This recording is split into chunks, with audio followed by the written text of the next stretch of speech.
Hi, this is Rob Packard from Medical Device Academy. Today's video is going to be about ISO 1345 and the new 2021 version.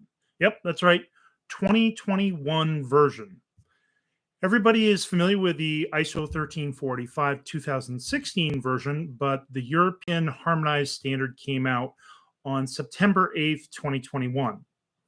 And you don't have to buy the new standard if you're not doing any business in Europe. It's only specific to Europe. So there's not a 2021 amendment for the rest of the world. This is just a harmonization update. So they've put it in as an amendment rather than a new version of the standard. So there's not an ISO 1345 2021. Instead, the actual title is EN, so it's a European normative standard, ISO 1345 2016, and then colon A11 colon 2021. So it's a Amendment 11, and it was issued in 2021 on September 8th, 2021. So what's in this, and where do I get it, and how much is this going to cost me, and how much work do I have to do to comply? Well, this might be one of the few times where if you've been doing all the work that you're supposed to be doing to prepare for the MDR, you can literally just go in and swap out the standard reference. Normally, we say don't do that. You need to actually go through and do a gap analysis. But this might be one of these times where that's all you need to do, because that's pretty much what's the only thing that's included in this is the gap analysis. There is no change to the body of the standard. So all the clauses, those haven't changed at all. In fact, if you go by this amendment, you won't even get the body of the standard. You're only going to get Annex ZA for the harmonization with the MDR, and you're going to get ZB, which is harmonization with the IVDR. You're not going to get anything else. And I actually went through page by page in my notes down below. So if you look at this video and you look, what did Rob include here? I included every single line item for every single, this is what's in section 1, section 2, section 3, through the whole entire annex. So take a look at that. What you're going to find in there is the first 2 pages are the Estonian national version, their cover page, and their, what do we call it? I can't remember right now, but it's 2 pages, one giving a reference to their forward. So the Estonian national standard forward and the cover page. Those are the first 2 pages. And then the numbering starts on actually page 3 with the cover page for the international or the European norm, which would be for all of the European Union. And then it goes into their forward, and it goes into their table of contents, which only has 3 items on it. The forward, Annex ZA, Annex ZB. There's no other details, just those 3 line items in the table of contents. So it's not very helpful. So that's why I went ahead and created this is the detailed table of contents, what you're getting section by section by section. And so that should be very helpful to people to know what's included in there. But essentially, what they've done is they've done harmonization gap analysis is the other term for it. So a harmonization annex and a gap analysis, they're the same thing. All they're doing is a gap analysis of what is the difference between the European regulations, the new ones, the MDR and the IVDR, and 1345 2016. And the sections of the MDR and the IVDR that matter are Article 10, where it says what the general obligations are of the manufacturer, and then in Annex 9 and Annex 11, where it says what are the quality system requirements that should be reviewed when they do, what is it called? When they're reviewing whether your technical file and quality system meet the requirements for CE marking. So when they do that, I forgot the name, but it's conformity assessments. When they do that conformity assessment using either the method in Annex 9 or in Annex 11 of either the IVDR or the MDR, that's where they're going to do it. So if you're looking for, how do I figure out in this gigantic document, the MDR, or this gigantic document, the IVDR, where the quality system requirements are, all you have to do is go to those three places. Now you know. It's go to Article 10, where the general requirements are, in the two places where they say how they're going to do a conformity assessment of your quality system for compliance with the European regulations. And you look specifically in Annex IX and Annex 11. And to give you an idea of the kind of gaps they're finding, and I use the air quotes here because these are not serious gaps at all.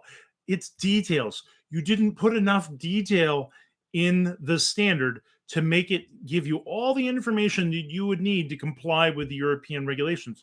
Well, duh, it's a standard that is supposed to give me general requirements for the whole entire world. I'm not going to put all the requirements for every single country in an international standard.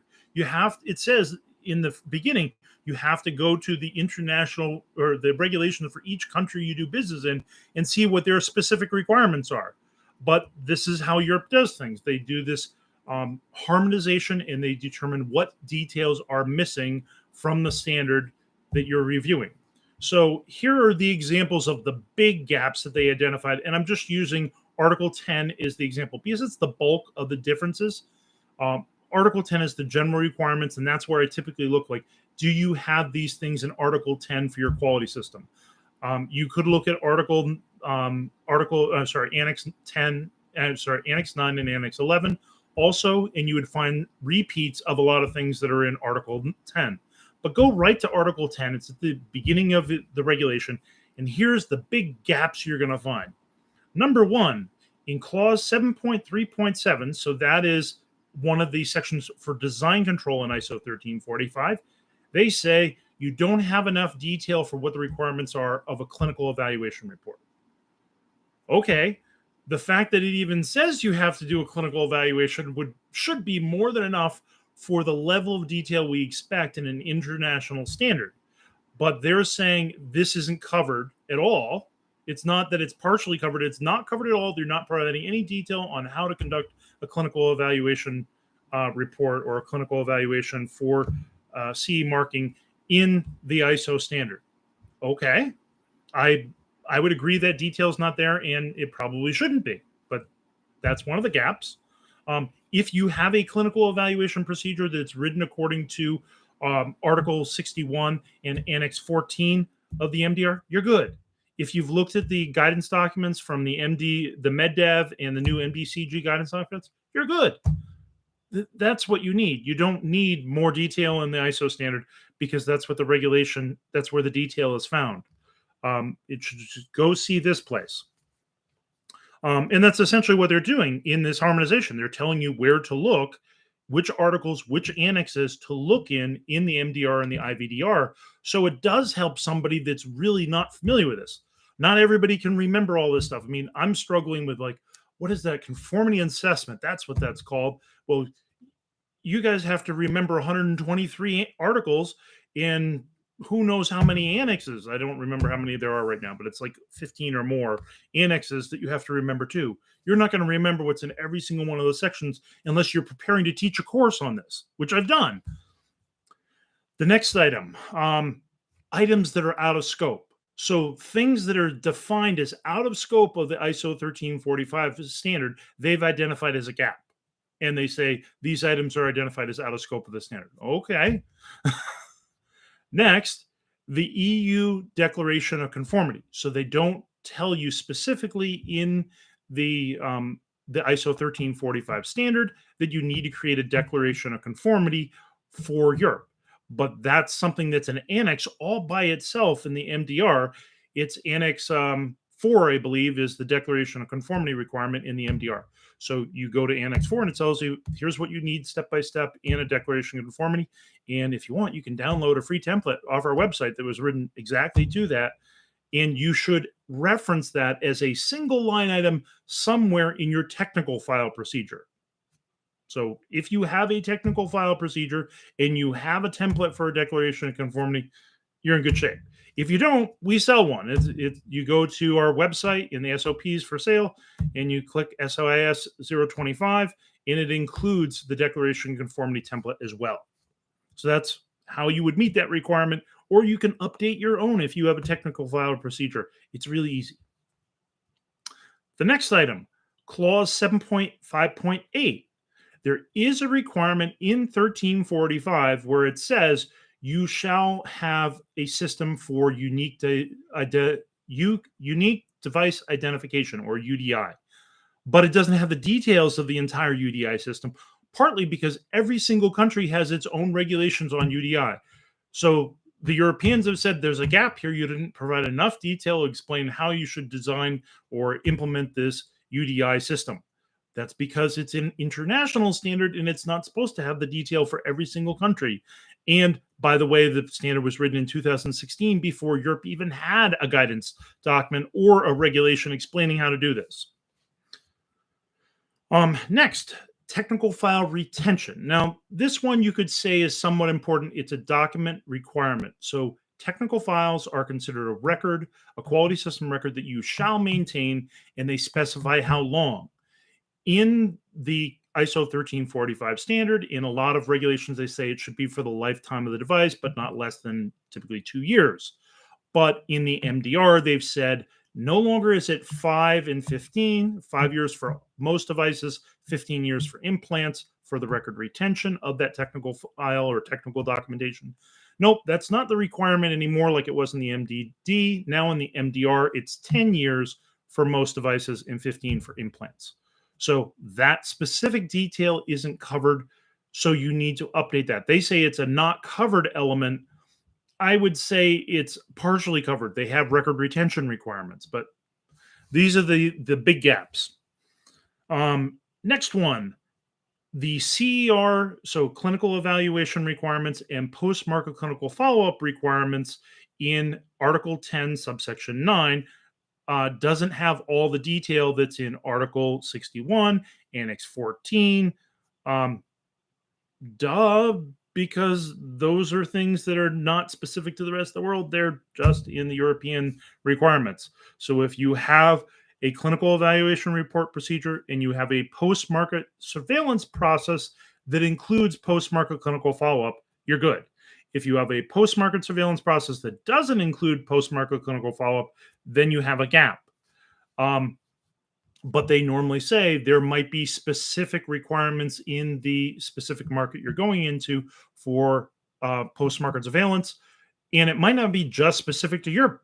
If you have a class 3 device in the US, they have specific mandatory post-market surveillance reporting requirements. So it depends on the country what the requirement is.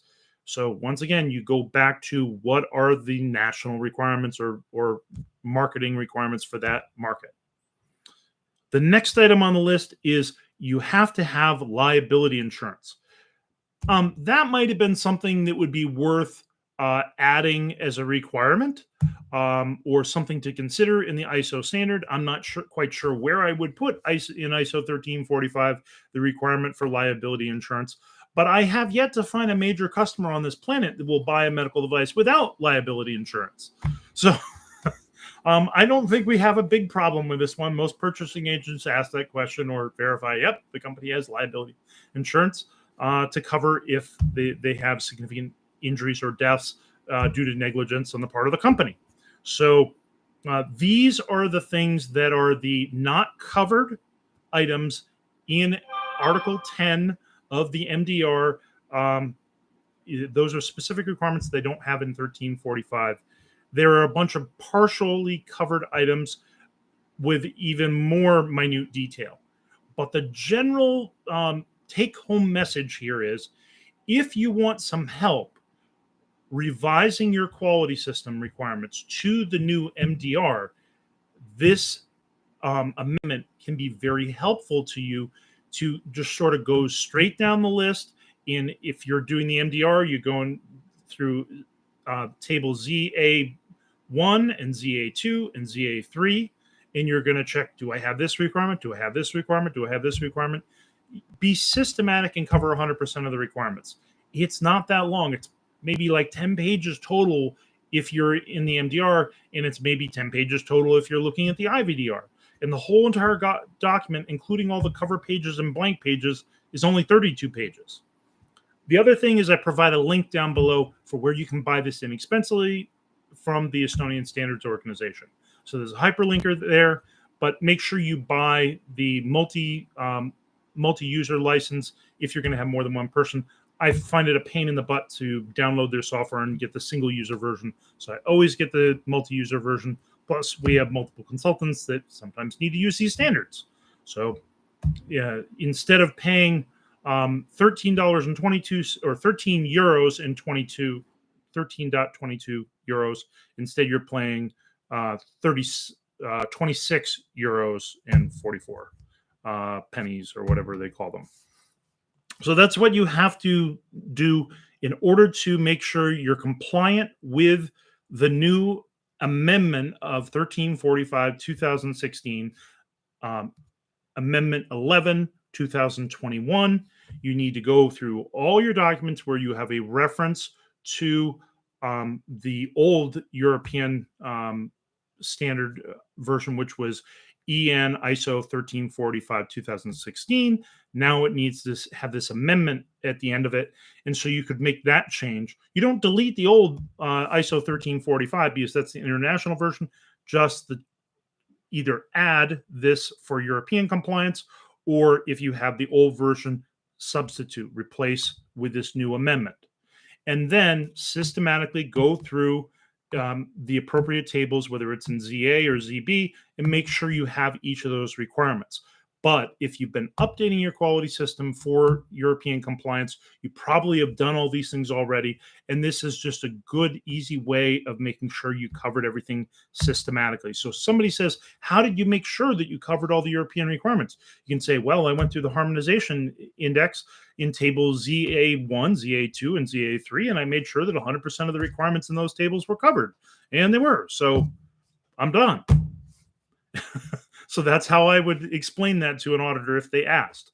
But in here, there's nothing really new.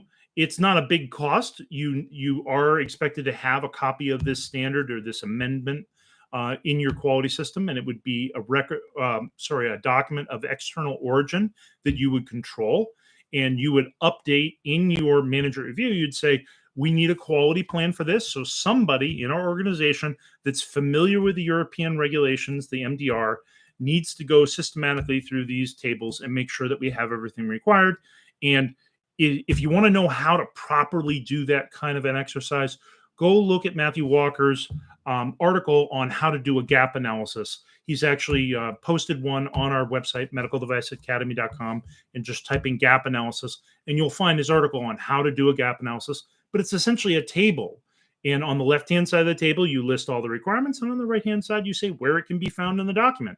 And if it can't be, then it's something you need to update and revise. So you put it in your revision history. And you re-release the document and everybody approves it. So that's what needs to be done in your organization. You have a manager review. You say, this is the person who's going to do a gap analysis. So you create a table, go through all the items that are in those three tables, ZA1, ZA2, and ZA3. Make sure you have all the requirements and where they can be found, and then attach that to your document change approval as objective evidence that you've done a thorough review of all the requirements. And that's as good as it's ever going to get. I mean, that is the ultimate on how to do this properly, very systematic and thoroughly. And that's why I love having Matthew do all the gap analysis, because that's the way he thinks. That's the only way he does them. But if you want to know how to do it, we've produced an article that explains that. And it's very similar to our other video that we have on how to do a technical file audit. If you're auditing your technical file for MDR compliance, we do the same thing. Just create a table. Here's a requirement. Where is it found? Here's a requirement. Where is it found? So that's how you do it. Does anybody have any questions today? Okay. If you don't have any questions and you think of one later, don't hesitate to go to our page where we have a suggestion box. You can put in your question or suggestion for a follow-up in there. You can shoot me an email at rob@1345cert.com. Go figure, I do a lot on ISO 1345. And then also, I'm going to be releasing pretty soon a new webinar on what is ISO 1345. So that'll be on our YouTube channel. And that may be helpful for people that are more at I'm just starting out. I've never heard of 1345. I'm trying to do this. And then this would be one of the EndNote chapters. So you click on that to watch this more advanced, detailed version for people that are implementing an ISO 1345 quality system or updating one. Thank you very much, everybody, and I hope you have a great weekend. Bye-bye.